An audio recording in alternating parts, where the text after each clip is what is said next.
which is that it's Lord Chaitanya instructing Sanatana Goswami. And it's just a really important part of Chaitanya Charitamrita. So Chaitanya Charitamrita, Madhya Lila, chapter 22, verse 128. And we'll read a few other verses also, which sort of expand on the message of this particular verse. Jai Jai Sri Chaitanya Jai Nityananda.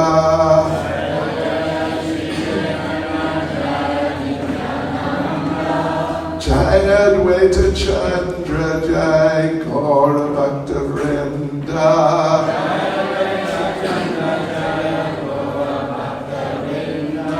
Jai Jai Sri Chaitanya Jai Nityananda.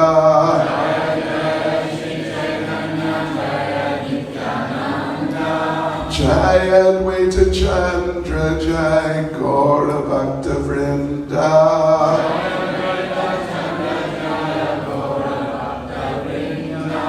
Jai Jai Sri Chaitanya Jai Nityananda.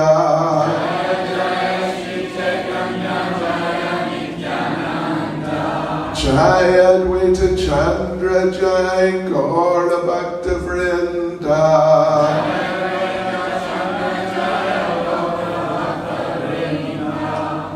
Yes, so Chaitanya Charitamrita, Madhya Lila, chapter 22, and we'll begin with verse 128. So this is Lord Chaitanya speaking to Sanatana Goswami. Sadhu Sangha, Nama Kirtan, Bhagavat Shravan, Mathura Vas, Sri Murtir, Shradaya Sevan. Very Nura, and listing out all the 64 things.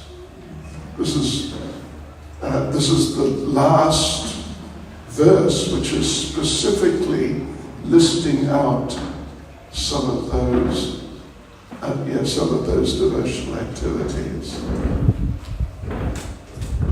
64 devotional activities, and then what Lord Chaitanya does is he then very briefly he gives just a little slight elaboration on each one, just like a sentence thereabouts. So let's carry on and read a few other verses.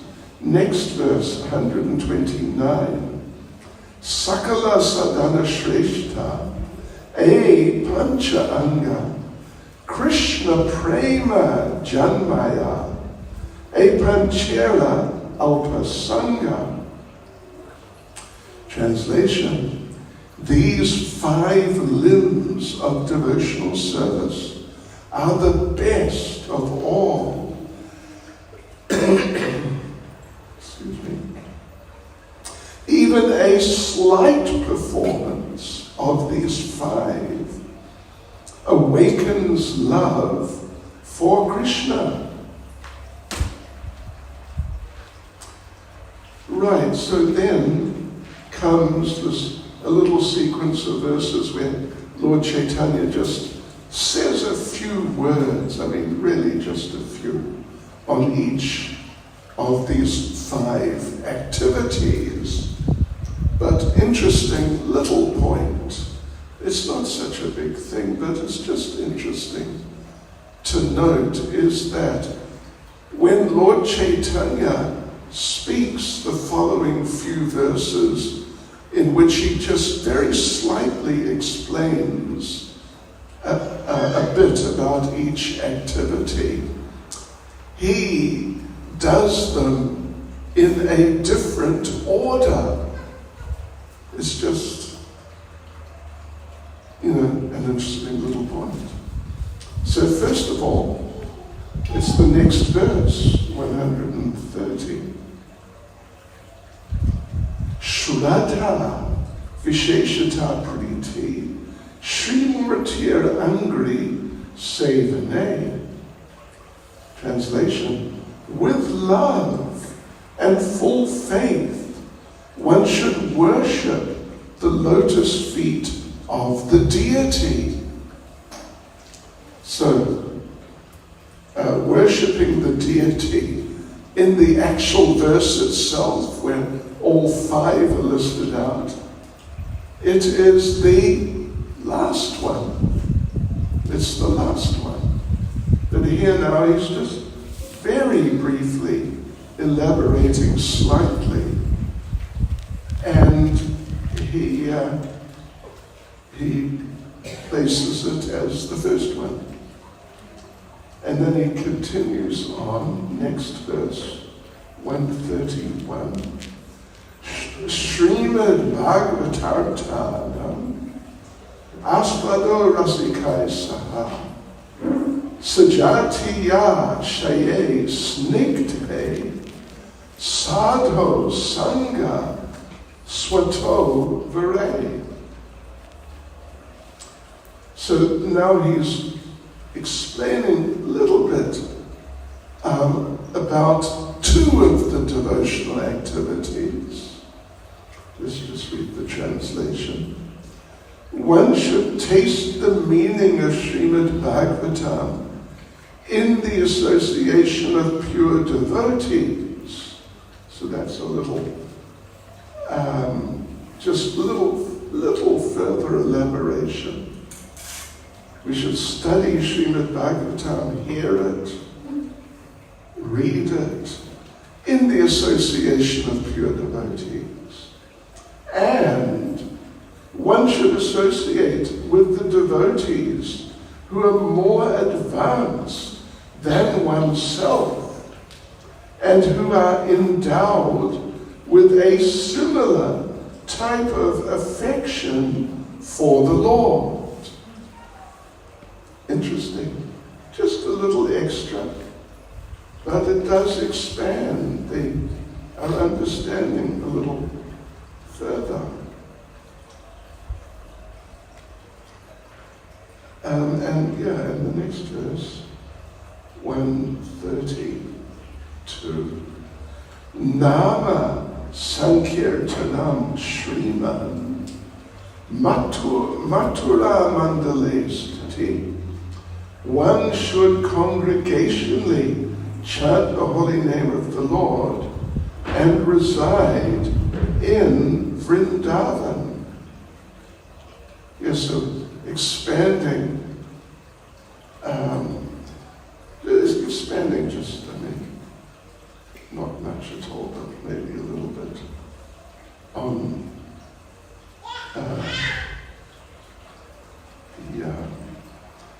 on verse 133, and difficult to understand. Without faith in them, a person who is offenseless can awaken his dormant love for Krishna simply by being a little connected with them. Yes, right. So, there's also, we could read on further, but that's, a little bit of an introduction there. This last verse that I just read, the point here is a very interesting point, and it's an important point, that these 5 activities are so powerful. They're so extremely beneficial, and they really change us. So their power is very wonderful and difficult to understand. But then Lord Chaitanya says, even if you don't have faith in them, you don't really accept them as being essential things which you really must do. Even if you don't have faith in them. But as long as you don't commit offenses, then you can awaken your dormant love for Krishna. Simply, he says, by being a little connected with them, or, we could understand that as just doing them a little. Not like every day, and what to speak of all day, every day, but just sometimes, from time to time. You might do 1 or 2 or 3 or 4. You might even do all 5. But you're just doing them a little. It's not like a really focal point of your life. But even if you don't have faith that they can have that beneficial effect on you, but as long as you don't commit offenses while doing these 5 activities, then they can awaken. It's not necessarily that they just must awaken your dormant love for Krishna, but they definitely can, even if you're just a little connected with them. I hope you understand my English. आप लोग मेरी अंग्रेजी बात समझते हैं? अच्छा. Excuse me. Okay. Right. मैं थोड़ी हिंदी बोल सकता हूँ, किंतु मेरी हिंदी बहुत खराब है, बहुत खराब. And my Creole, how to say it? How could I say? Mope cose and petit peu de Creole Mauricien. Is that sort of not too bad? Could be worse. Anyway, excuse me. So let's have a look at these 5 activities. Let me read the main verse, the first one I read, verse 128, which lists them all out together. Let me just read that again, and then we'll go through them one by one. The service are the best of all. Even a slight performance of these 5 awakens love for Krishna. Krishna Prema Janmaya is the term for awakening love for Krishna. Krishna Prema, of course, but Janmaya, you could say literally it means you do these 5 activities and Krishna Prema will take birth within you, or something along those lines. Right. Yes, okay, so let's go through them one by one. And as I mentioned, Lord Chaitanya now, he's say the name. With love and full faith, one should worship the lotus feet of the deity. And here, of course, you got these beautiful Jagannath deities. They are just amazing and just wonderful. Plus, I was trying to figure out who is it on I think it's the second level, just on the side of Garuda. Who's that? Is it Lord Nishingadev? There's a deity there. It's the Shingadev, right? I thought it might be. Right. So, but anyway, the thing is, first thing I'd like to just point out is how fortunate you are to have these beautiful deities here. And the deities are not simply there to be looked at. Of course, we must look at them. But they're not just there, just to be looked at. In sort of American English, we might say the deities are not just eye candy. Do you get that one? Eye candy. Just something sweet for your eyes. No. The real nectar of having beautiful deities like these, installed deities, not just, with all due respect, not just home deities, which are also nice, but this is now a different level, a higher level, worshipping the sort of official ISKCON deities in the temple. So the real nectar, well, it's nectar to look at them. There's so many different nectars connected with them, but the main nectar is to be able to serve them, to render service. Yes, like to go on the altar and maybe dress them, or maybe offer bhoga, offer food to them, or offer arti to them. These activities, that's where the real nectar, not just the real nectar, but the deepest nectar is, to render service to the deities. Of course, generally, in order to do that in a temple, an official temple like here, you have to be initiated. Do they have to be second initiated to go on the altar, or just first?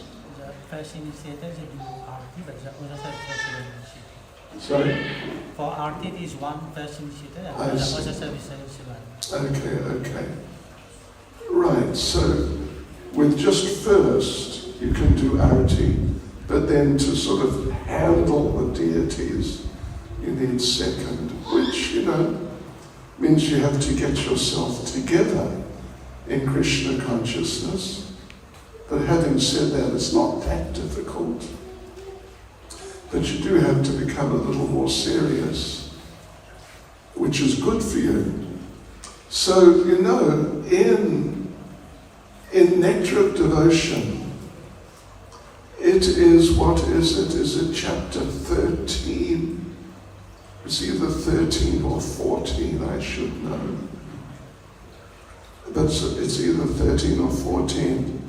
Srila Rupa Goswami and Srila Prabhupada discuss these 5 activities in more detail. The whole chapter is just focusing on these 5 activities and how wonderful they are and how important they are. So the way that, it's Srila Rupa Goswami who initially wrote the basic, comments which are there, which Prabhupada then expanded a bit further. And Srila Rupa Goswami, in order to glorify the process of deity worship and just make it more clear how valuable it is and important and sacred it is. Srila Rupa Goswami, he does that in a very unusual way. Maybe you're aware of that. I hope you've all read Nectar of Devotion. But anyway, you know what he does? He apparently criticized just a very short little conversation between two people. And well, it's actually mainly just one person speaking to another person. So the person who's speaking is not a devotee. In fact, he's not interested in being a devotee. In fact, he thinks it's a bit silly to be a devotee. Better not to be a devotee. And he's telling that to a friend who is a devotee, trying to convince him, don't do deity worship. So, interesting approach. So what he says is that this non-devotee, he says to his devotee friend, my dear foolish friend. Yeah. If you happen to be in Vrindavan, then whatever you do, don't go to the temple of Radha Govinda. Don't do it. Because if you do it, if you go to the temple of Radha Govinda on the banks of the Yamuna and you see Radha Govinda, then you will just lose interest in anything else. Particularly, you'll lose interest in your family, your friends, your home, and all these things. In other words, what he's saying is, you will develop extreme renunciation, which, interestingly enough, is one of the main symptoms of coming to the level of bhava. If you're familiar with these terminologies and the basic ideas of them, when a devotee, you start on the level of shraddha, and then you get some sadhu sangha, and then you get some bhajana kriya, means you do some devotional activities, and then you come to the point of anartha nivritti. Now you're actually clearing out some of the contaminations within your heart. Yeah, then gradually, eventually, anartha nivritti, then ruchi, then asakti, and then bhava is the beginnings of love for Krishna, the beginnings of Krishna prema, and then finally there is actual Krishna prema. So bhava is very advanced, extremely advanced. So what this non-devotee is saying is that don't go and see Radha Govinda, because if you do, your heart will be quite strongly cleansed, and in this way you'll lose interest in all the sort of the regular material things that people are very not just interested in, but generally their lives sort of revolve around their family, their friends, and their money, and their comforts in life. And so to become free from those attachments means you're coming, or you've come to the level of bhava.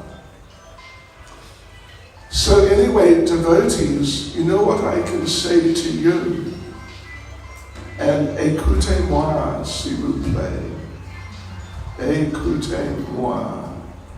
Whatever you do tonight, okay, don't look at Jagannath, Baladev and Subhadra. Don't look. All right. Yeah, because then maybe your family and friends will blame me. Anyway, a little lightheartedness, but it's a very profound point. It's a very profound point that you engage in deity worship, and it has that beneficial effect of cleansing out material desires from your heart. So that's the first one. So anyway, with you, I mean, I told you not to look at Jagannath, Baladev and Subhadra, but I know for all of you, it's too late. You've had it. You already looked many times. So your material existence is finished. Sorry about that. Not so sorry. So then, okay, here we go. Next one that he talks about is here in Srimad Bhagavatam. One should taste the meaning of Srimad Bhagavatam in the association of pure devotees. Yes, Bhagavat Shravan was the Sanskrit, hearing Srimad Bhagavatam. So, I mean, well, like we have our classes here. Do you have classes every morning? Or not every morning, weekends, I'm sure you do. Yes, so, when you hear Srimad Bhagavatam, study Srimad Bhagavatam, or for that matter, any of Srila Prabhupada's books, it really helps to study them in the company of other devotees. And not just other devotees, but particularly in the company of more advanced devotees. Because, Srimad Bhagavatam or Bhagavad Gita, or here we're reading Chaitanya Charitamrita, there is so much nectar there, it's amazing. It's just totally amazing. I'm preparing to teach Bhaktivedanta, which means the last 6 cantos of Srimad Bhagavatam. I mean, I've already taught Bhakti Shastri and Bhakti Vaibhava, but I'm preparing to teach Bhaktivedanta. And so I'm reading the Bhagavatam, the whole Bhagavatam, again. I already read it a number of times, but now I'm reading it again. The whole thing. The whole thing.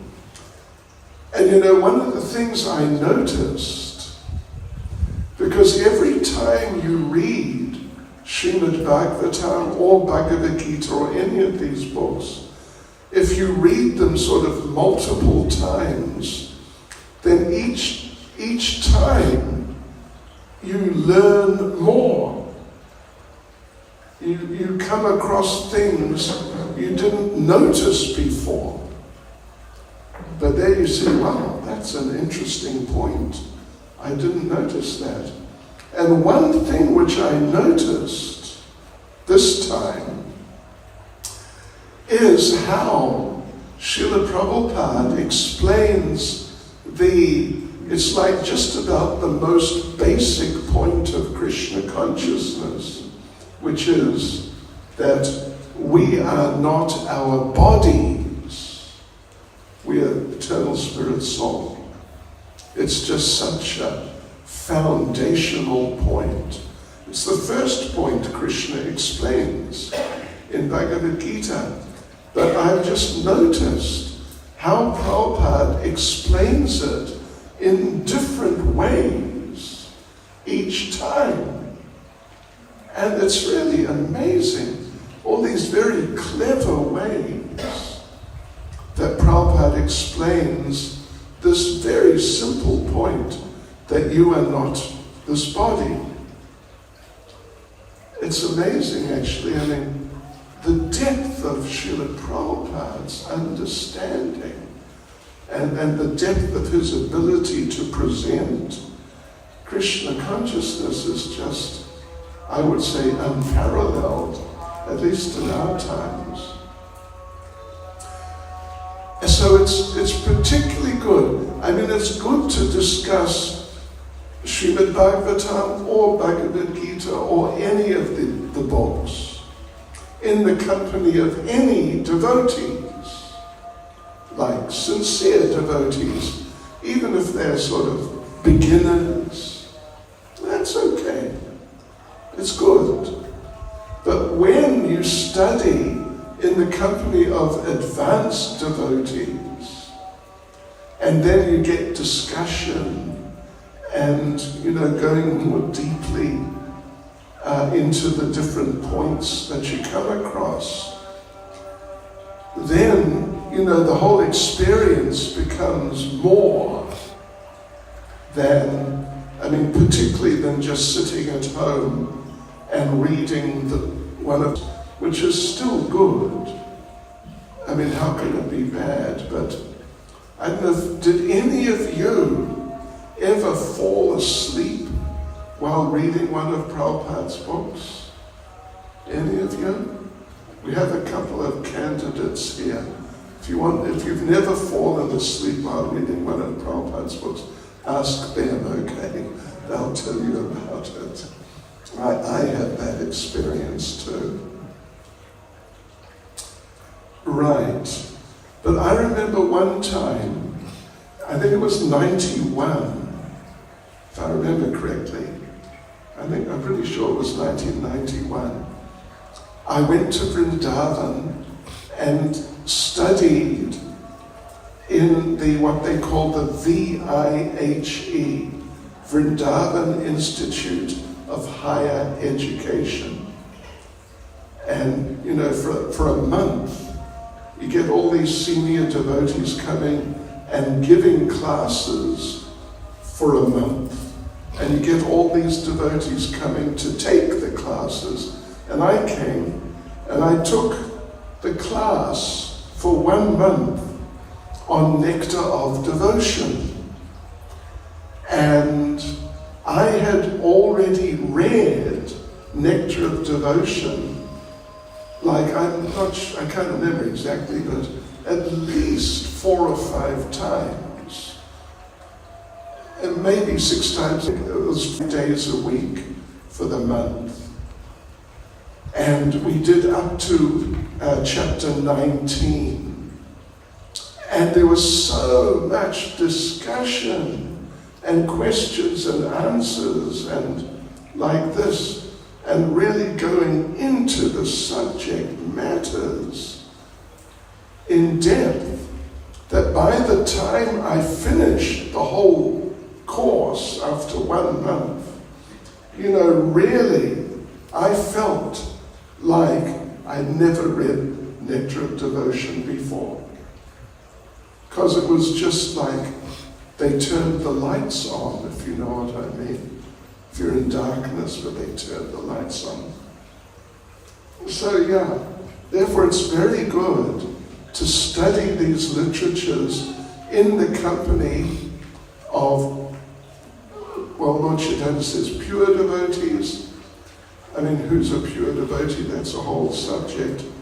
But in the company of, more advanced devotees, more experienced devotees. So that's that point. That's the second one. Now here's the third one, and it is a paraphrasing of sadhu sangha, associating with devotees. One should associate with the devotees who are more advanced than oneself and who are endowed with a similar type of affection for the Lord. It might sound a little technical, but let's say a few words about it. You know, we should definitely associate with devotees who are more advanced than us, because they know more than us, they have more experience than us, they know what to do and what not to do better than us, generally. And in these ways, they can help us to progress and develop as devotees. So that's a good point. You know, we should not, well, you know, there are three levels of devotees in relation to us, specifically in relation to us. There are those who are more senior than us. Then there are those who are more or less on the same level or something like that as us. And then there are those who are junior to us. This is just in relation to ourselves. These are not like absolute levels, advanced, medium level, junior, not in that sense. It's just in terms of in relation to us. Because someone who is more advanced than you will probably or possibly or probably be less advanced, will be a junior of another devotee. You get the idea? Hope you get the idea. So yeah, it's just in relation to us. So those who are senior to us, we should do two things. We should serve them and with the spiritual master. But the principle in general applies in the sense, how should you interact with devotees who are senior to you? So pariprashnena, I think you all understand Hindi, isn't it? Hindi samajhte hai? Prashna, kya hai? Question, prashna. This is Sanskrit now, it's pariprashnena. The aina at the end means by, questioning. So we should ask questions and learn from those who are more senior to us. And sevaya, we should render service to them. Right, so this is, because here, I mean, we could also talk about what to do with devotees who are kind of on the same level or junior to you. But particularly here, what Lord Chaitanya is saying, one should associate with devotees who are more advanced than oneself. And associate means those two things, prashna and seva. That's how we should interact with them. Not just sort of hang out and, ask, Kimanya. I mean, it's nice to take an interest in how devotees are feeling and how their health is. Prabhupada once was being interviewed by some journalist, and the first thing the journalist asked him asked Prabhupada was, "How are you?" Which is, I don't know, here in Mauritius, it's probably quite common. In South Africa, it's just universal. You must ask, "How are you?" So Prabhupada, when this fellow asked, "How are you?" Prabhupada answered, What does it matter to you how I am?" Seriously. And Prabhupada said, "If I was about to die, what would it matter to you?" So, just like a sort of pointless formality, "How are you?" I'm not trying to discourage you from asking each other, "Kimanya," what would you say? "Aapka swast, kaisi hai," or anything like that. You can do that. Yeah. So yes, we shouldn't just get involved in just socializing too much for the sake of it.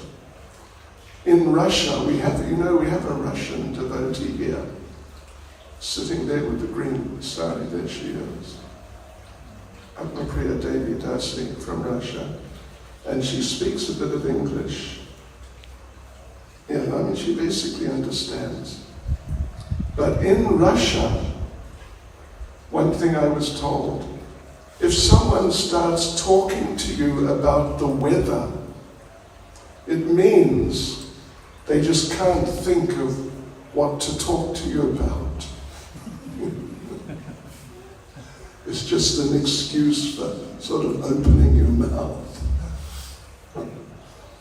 So anyway, one should associate with devotees, with all devotees, but particularly those who are more advanced, because they can help you. And you will be more advanced than some more junior devotees, so you should try and help them. But then a very interesting point, so one should associate with the devotees who are more advanced than oneself and who are endowed with a similar type of affection for the Lord. So what does this mean? Basically what this means is that we should associate with devotees who are in our line, like you could say in our spiritual family. You could almost say worshipping different forms. That's a very important point. Really important. That's a very important point. Really important point. And Prabhupada did not appreciate when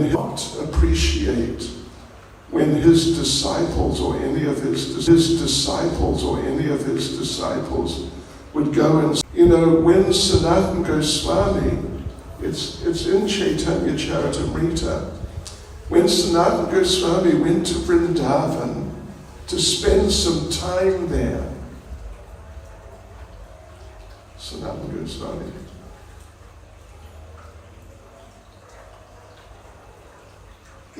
or maybe, anyway, there was one devotee, I think he went to stay with Sanatana Goswami, but one devotee went to Vrindavan,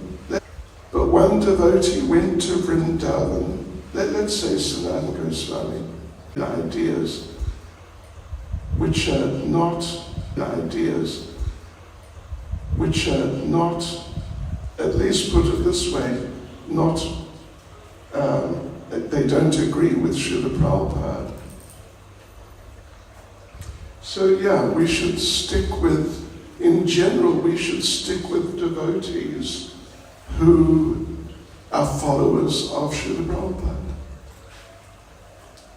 This may sound a bit narrow-minded, but that's okay.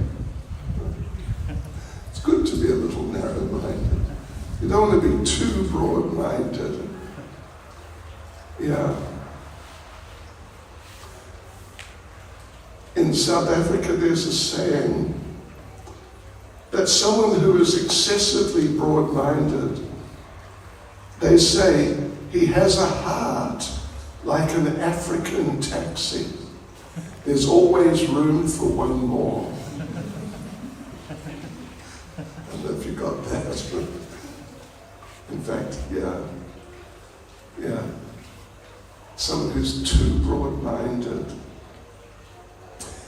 You know, like jack of all trades, master of none, that sort of thing. They're just into everything, but they're not focused on anything. So, yeah. And when that devotee saw that Sanatana Goswami had accepted as a gift a piece of cloth from one sadhu who was from a different line. Yeah, that's right. Then Jagadananda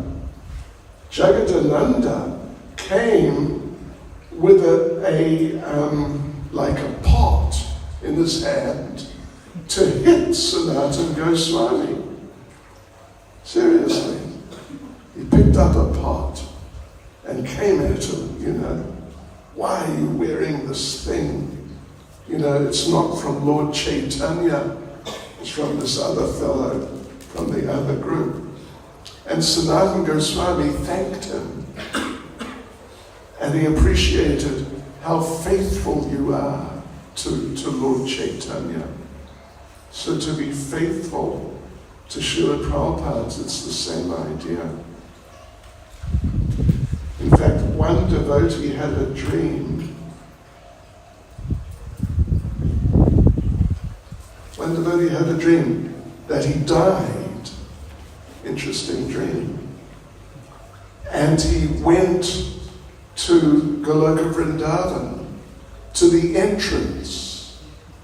And at the entrance, there was like a security man who checks people out if you should be allowed to come in to Goloka Vrindavan or not.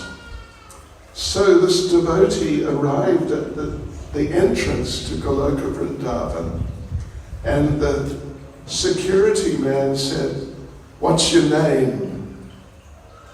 And the devotee said, "My name is Krishna Das."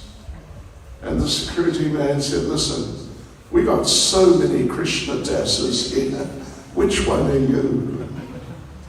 And the devotee said, "Well, I am the Krishna Das, who is a servant of His Divine Grace A.C. Bhaktivedanta Swami Prabhupada."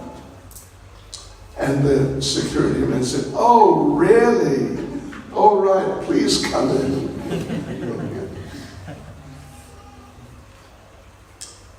Yes.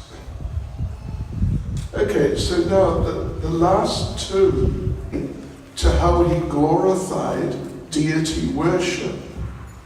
In other words, he apparently criticized it, or something like that. And again, it's someone who's not really a devotee is speaking to a devotee. And the devotee has been chanting the Hare Krishna mantra. And it's in regard to Srimad Bhagavatam. He says, "I can tell you have been reading Srimad Bhagavatam," because he sees the devotees very happy. I can tell.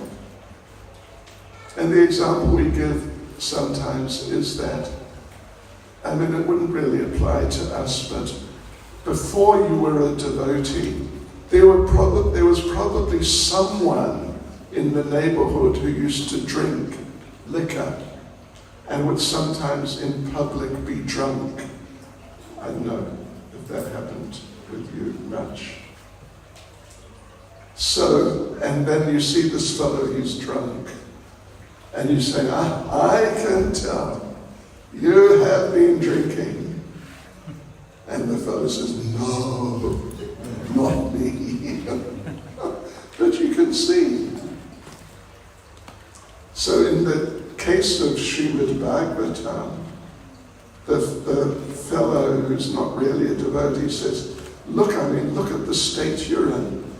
Because the devotee's very happy from chanting or from hearing the Bhagavatam.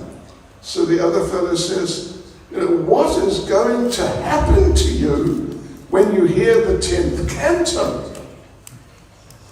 Now you'll lose control completely. Something like that. But anyway, one should congregationally chant the holy name of the Lord. That, of course, is there.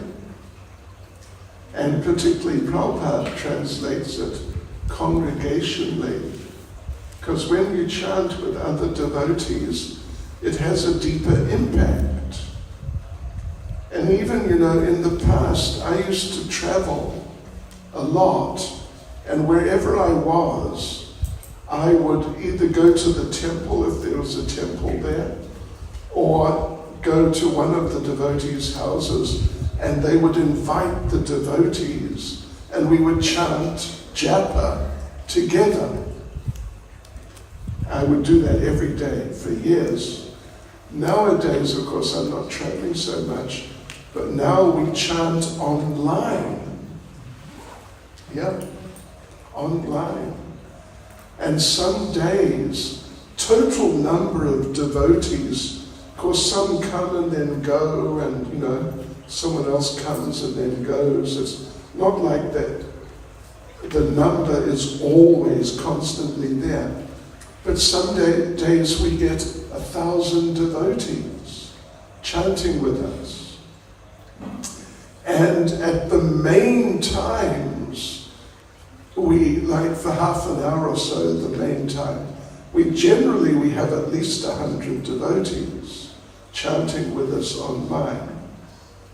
So to chant with devotees is very nice. And personally, I really appreciate it. Then last one, we should reside in Vrindavan. Yes. So what should we do, devotees? Should we sell our houses here? What's the name of the town here, the village? Oh, Morcelmont Saint-Andre. Should we sell our houses in Morcelmont Saint-Andre and just go to Vrindavan and just settle there and that's it? Should we do that? Well, not really. Not really. But what we should do, what we must do as much as possible, is make our house Vrindavan. Instead of having on the walls pictures of, Shahrukh Bhai, if you know what I'm talking about. Shahrukh Bhai, or what's his name? Abhishek and whatever her name is. Aishwarya. What's her name? Aishwarya Rai. Aishwarya and Abhishek. Yeah. Instead of having pictures of them, or just pictures of bowls of flowers, or maybe mountains or something, we should have pictures of Krishna. Krishna, Ram, Prabhupada, devotees. And in this way, we should turn our house into a sacred place. And when I talk about this, I always mention one particular family in Durban.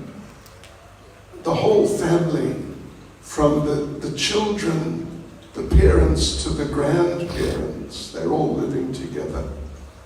They have the most Krishna conscious house I've seen. in the sense they have a temple room, which is not big, but it's a sort of moderate size, 25, 30 square meters maybe. And on the walls, there are pictures of Krishna. In fact, there are so many pictures of Krishna, you cannot see the walls at all. They're literally completely covered with pictures, all of the walls. And then you look up at the ceiling and you know what? The ceiling is covered with pictures of Krishna and Lord Ram and Lord Chaitanya and so on. You cannot see the ceiling. It's the most Krishna conscious room I've ever seen. Yeah, it's nice. So anyway, we should do something like that in our house. And instead of having, a television, I mean, of course, you could always say we have a television to watch Krishna conscious DVDs or, that sort of thing. But otherwise, you don't really need a TV for what? To watch Kuch Kuch Hota Hai again? Or what's the famous one from Mumbai? Dulwale Dulyana Le Jayenge. Isn't that it? Have you seen it? You saw it. In material life, I'm afraid. It's just a fact. Yes. So we should transform our house into a Krishna conscious place, and instead of having TV in sort of the main place in the living room, should have nice altar. And instead of watching television at night, have a nice evening program. Oh yes. And more we're getting families who do like that. So anyway, there you go, devotees. These are some thoughts about these 5 main devotional activities. Sadhu Sangha, Nama Kirtan, Bhagavat Shravan, Mathura Vas, Sri Murtir Shradaya Sevan. And if we look at how Prabhupada organized ISKCON, then we see that everything which he organized for us to do, practically everything, is one or other of these 5 devotional activities. These are the main things that we do every day. Yes. So there you go, Hare Krishna, Srila Prabhupada Ki Jai. And sorry to go on for so long. I get carried away. But any prashna, any comments or questions or objections or anything?